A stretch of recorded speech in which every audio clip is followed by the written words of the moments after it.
అందరికీ నమస్తే అండి. నేను మీ మధు. లతా రియాలిటీ యూట్యూబ్ ఛానల్కి స్వాగతం. ఫ్రెండ్స్, చాలామంది మేడం గారని మీరు తిరుపతిలోనే ఉంటారు కదా, దర్శనానికి మీరు వెళ్తూ ఉంటారా, మన దివ్యాంగులకు కూడా ఏమైనా సహాయం చేయగలుగుతారా అని నాకు మెసేజ్లు చేశారు, ఫోన్లు చేశారు. కొంతమంది అయితే చెప్పా పెట్టకుండా వచ్చేసి అక్కడెక్కడో దిగేసి, మేడం గారని మీరు ఎక్కడ ఉండారు, మాకేమైనా ఏర్పాట్లు చేస్తారా, ఇలాంటి విషయాల మీద మీతో చర్చించుకునే పోయే ముందు ఎవరైతే మన లతా రియాలిటీ యూట్యూబ్ ఛానల్ కొత్తగా చూస్తున్నారో ప్లీజ్ ఒక లైక్ చేయండి, షేర్ చేయండి, సబ్స్క్రైబ్ చేసుకోండి. అట్లాగే నిన్న ఒక మిత్రుడు, మేడం గారండి మీ నంబర్ లేకపోవడం వల్ల లైక్లు అది ఇదని అంటున్నారు, బాగానే ఉంది, కాకపోతే మీ నెంబర్ కూడా డిస్ప్లే చేస్తే బాగుంటుంది అని. నెంబర్ ఇవ్వడానికి నాకు ఎటువంటి ప్రాబ్లం లేదు, కానీ నాకంటూ కూడా కొంచెం పర్సనల్ లైఫ్ ఉంటుంది కదండి. కంటిన్యూగా కాల్ చేస్తున్నారు. మొన్న అయితే 11ంటికి 10ంటికి ఏమైనా సెన్స్ ఉందా? కొంచెమైనా అట్లా చేస్తారా? ఎవరైనా ఇంట్లో ఒప్పుకుంటారా? మీరు అర్థం చేసుకోండి. మీ అక్కో చెల్లెలో మీకు తోడబుట్టిన వాళ్ళు ఉంటే ఆ టయాల్లో ఫోన్ చేస్తే ఎలాగుంటుంది? మీకే వదిలేస్తున్నాను నా ఛాయిస్ని. అందుకని నేను నంబర్ ఇవ్వకపోవడానికి కారణం. కానీ నా ప్రీవియస్ వీడియోల్లో నా నంబర్ ఉంది. మీకు రిక్వైర్మెంట్ ఉండి మీరు కంపల్సరీగా మాట్లాడాలి అని అంటే మీరు మెసేజ్ కామెంట్ చేయండి, చేస్తే నేను మాట్లాడతాను. మీ నంబర్ అయినా ఇస్తే నేను మాట్లాడతాను. ఓకేనా ఫ్రెండ్స్? మరైతే మన దివ్యాంగులకు తిరుమల తిరుపతి దేవస్థానం వాళ్ళు వికలాంగులకి మొదట్లో అయితే గత ప్రభుత్వంలో అంతకుముందు అయితే ఉదయం 10 గంటలకి 3ంటికి మన దివ్యాంగులకు విఐపి దర్శనం లాగా, అంటే దగ్గరగా తీసుకెళ్ళి మళ్ళీ అమ్మటే గంటలో దర్శనం చేపించుకొచ్చి మళ్ళీ బయటకు వదిలేవాళ్ళు. ఇప్పుడున్న ప్రజెంట్ సిచ్యువేషన్లో కానీ అంతకుముందు కానీ ఏమీ అట్లా లేదండి. ఎందుకంటే కంపల్సరీగా ఆన్లైన్లో బుక్ చేసుకొని తిరుమల తిరుపతి దేవస్థానానికి రావాలి అని అంటున్నారు. ఎప్పుడు అది స్లాట్ ఓపెన్ చేస్తున్నారో, ఎప్పుడు దివ్యాంగులకి క్లోజ్ చేస్తున్నారో చదువుకోలేని వాళ్ళు ఉంటాం కదండి, వాళ్ళకి ఎట్లా తెలిసిద్ది చెప్పండి?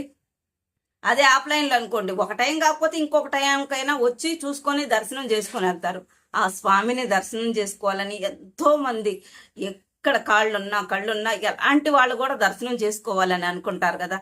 అది భగవంతుడి మీద ఉన్న ఆపేక్ష వల్ల ప్రతి ఒక్కళ్ళు వెంకటేశ్వర స్వామిని దర్శించుకోవాలని కోరిక ఉంటూనే ఉంటుంది. కానీ ఆ కోరిక దివ్యాంగులకి ఈ ప్రభుత్వంలో తీరకుండా పోతుందన్నమాట. చాలా సందర్భాల్లో డిసెంబర్ 31 అంతర్జాతీయ వికలాంగుల దినోత్సవం రోజు మా తిరుపతిలో ఉండేవాళ్ళం అందరం కలిసి, నాయకులంతా కలిసి మాకు పాత పద్ధతినే అమలు చేయండి అని చెప్పడం జరిగింది. మెమరాండం కూడా ఇచ్చినాము.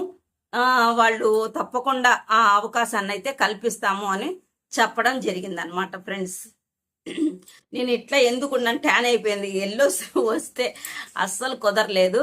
కాబట్టి నేను ఇక్కడ స్థానికంగా ఉండి కూడా ఆ దేవుడి దగ్గరికి వెళ్ళి రావడానికి 2 సంవత్సరాల దగ్గరగా వెళ్ళి 2 సంవత్సరాలు అయిపోయింది. కాబట్టి మేము తిరుపతిలో ఉన్నంత మాత్రాన వెళ్ళి రావడానికి అవకాశం లేదు ఫ్రెండ్స్. ఉంటే క్యూ లైన్లో నిలబడి వెళ్ళి రావాలన్నమాట. అంత దీనిగా మన పోలియో వచ్చిన వాళ్ళు, ఎఫెక్టెడ్ ఉన్నోళ్ళు వెళ్ళలేం కదండి. మీకు తెలిసిందే కదండి. మన దివ్యాంగులు క్యూ లైన్లో కంపార్ట్మెంట్లో కూర్చొని వెళ్ళలేక, అదే ఇదివరకు లాగుంటే చాలా చక్కగా వెళ్ళి దర్శనం చేసుకొని వచ్చేస్తా ఉండేవాళ్ళు. అలాగా ఉండాలని నేను కూడా మనస్ఫూర్తిగా, మీలో ఒకదాన్ని నేను కూడా మనస్ఫూర్తిగా కోరుకుంటున్నా.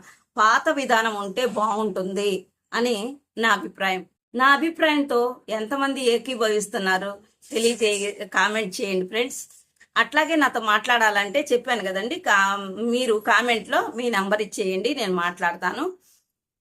దేవస్థానానికి సంబంధించింది డైరెక్ట్గా వచ్చి బాధపడబాకండి ఫ్రెండ్స్. ఆన్లైన్లోనే బుక్ చేసుకోవాలంట. బుక్ చేసుకొని మీరు స్లాట్ బుకింగ్ అయిన తర్వాత వస్తే ఇక్కడ దర్శనం ఈజీగా ఉంటుంది. చాలా మంది ఆ విషయం తెలియక ఇదివరకు లాగా వెళ్ళిపోయి అక్కడ ఎట్లా దర్శనం చేసుకొని వద్దాము అనుకునే వాళ్ళు చాలా ఇబ్బందులు పడతారు.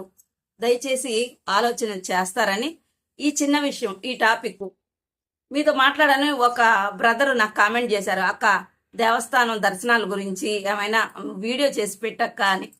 అట్లాగే తమ్ముడు వీడియో చేస్తున్నాను, కానీ ఇక్కడైతే మీరు అనుకున్నంతగా ఏమీ లేదు. బుక్ చేసుకున్న వాళ్ళు చక్కగా వచ్చి చూసుకొని దర్శనం చేసుకొని హ్యాపీగా చుట్టుపక్కలంతా చూసి చక్కగా వెళ్ళొచ్చు. ఎండాకాలంలో తగినంత జాగ్రత్తలు తీసుకొని మీరు అన్ని దృష్టిలో పెట్టుకొని చక్కటి ప్రయాణం చేయగలుగుతారని లతా రియాలిటీ యూట్యూబ్ ఛానల్ ద్వారాగా తెలియజేసుకుంటున్నాను. థ్యాంక్స్ అండి. Thank you so much. Thanks for the మీ చక్కగా కామెంట్లు చేసి నాతో ఇట్లాగా వీడియో చేయించడం నాకు చాలా హ్యాపీగానే ఉందండి. Thank you. మీకు ఎలాగనిపించింది మీరు కూడా కామెంట్ చేయండి. ఓకే, బాయ్ అండి.